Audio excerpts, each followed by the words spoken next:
Hello everyone, sorry for the abrupt ending of the last video. So by this time our training is completed and we have found out our line, that's a predicted value with updated value of m. X is our data point and C is the bias. Okay, C is the bias that we've got.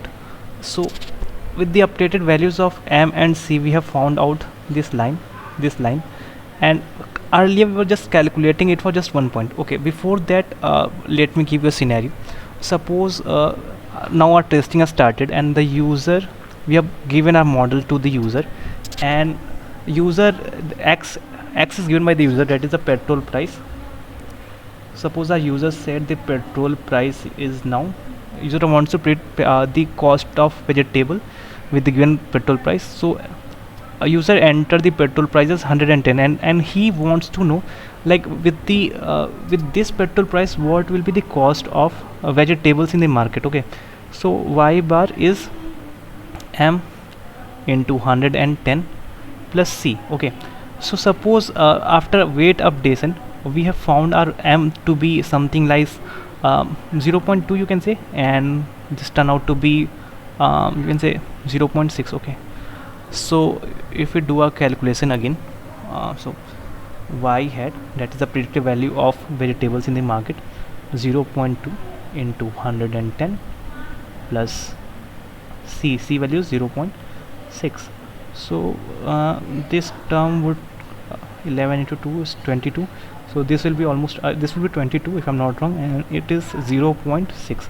so the the predicted value or the predicted cost of the vegetable in the market comes out to be 22.6 rupees per kg. Okay, so we considered this for only one point. Okay, hypothetically we considered this for only one point, but in real scenario we will not be given just one point. Okay, so we were only given this one point. Okay, but suppose if like many data points are given, so what will happen? So in that case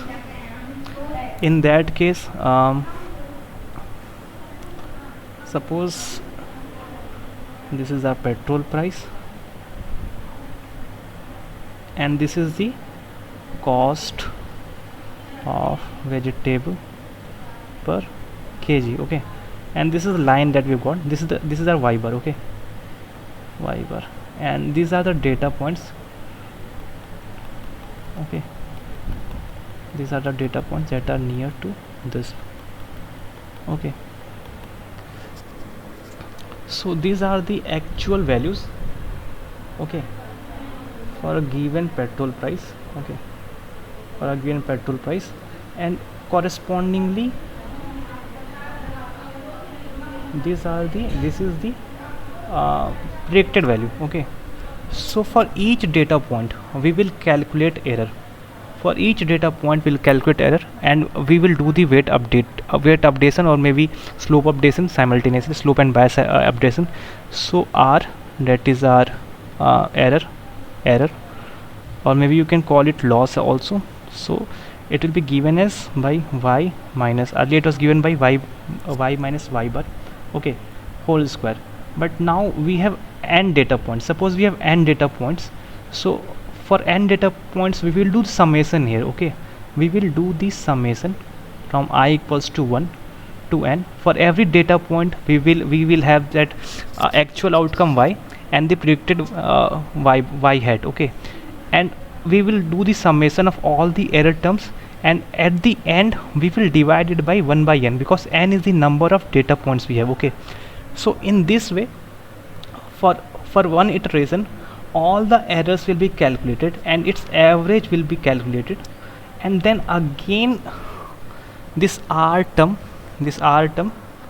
will be partially differentiated with respect to m and c, and then m and c will be updated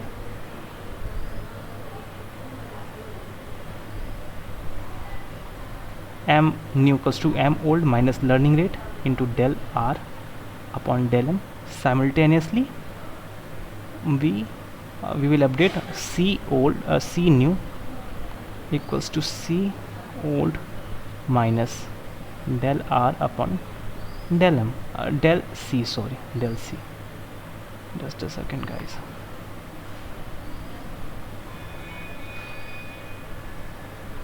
Del r upon del c. So in this way our weights will be, our m and c will be updated for the entire data points, and this will continue again and again till the point r, that is a loss term, will tend to be 0. And after this, like when we'll find out that our term is not increasing or decreasing, or maybe we should stop our training, we'll stop our training and we'll have our updated m value and c value. And for the given x, okay, for the given x, we will find our y bar with the help of this equation mx plus c. Okay, so this is the case. Considering suppose we have now, let's move it to further, our discussion should like move further. And suppose we have not just one variable, you can say, we have like many features. For example, the petrol price, the average weight, sorry, just a second,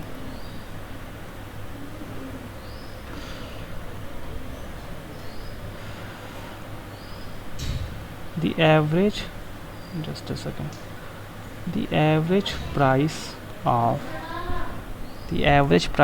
vegetable per kg depends on several factors: petrol price, weather, also let's say stock market. There is also some influence of stock market. We cannot say it, let's consider hypothetically that average price of vegetable and vegetable per kg also depends on the stock market. Okay, so for this equation, suppose the average price the average price of vegetable per kg, we consider this to be y hat, that is prediction. So we'll have several m1 into, let's consider petrol price as p, plus m2 weather, let's consider weather as w, and then m3 into stock market, let's consider it as plus c. So for this we'll have three weights.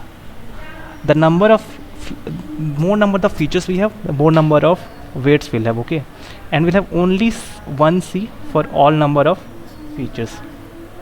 I hope it is making sense to you. Okay, we cannot visualize in more than 3 dimension. So if further more features got included, so it will be m4 into some other variable in plus c. Okay, suppose we have only 2 features, I can make you imagine in the 3. So this is the let's not consider this. Okay, so this is the average price of petrol,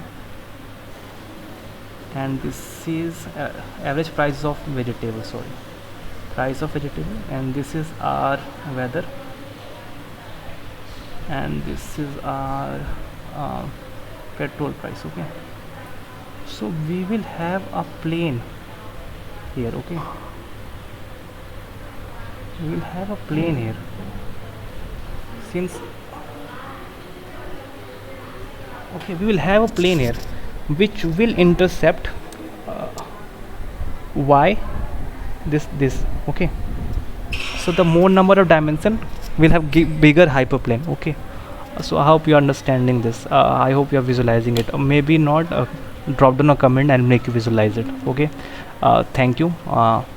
Let's move further. Stay tuned.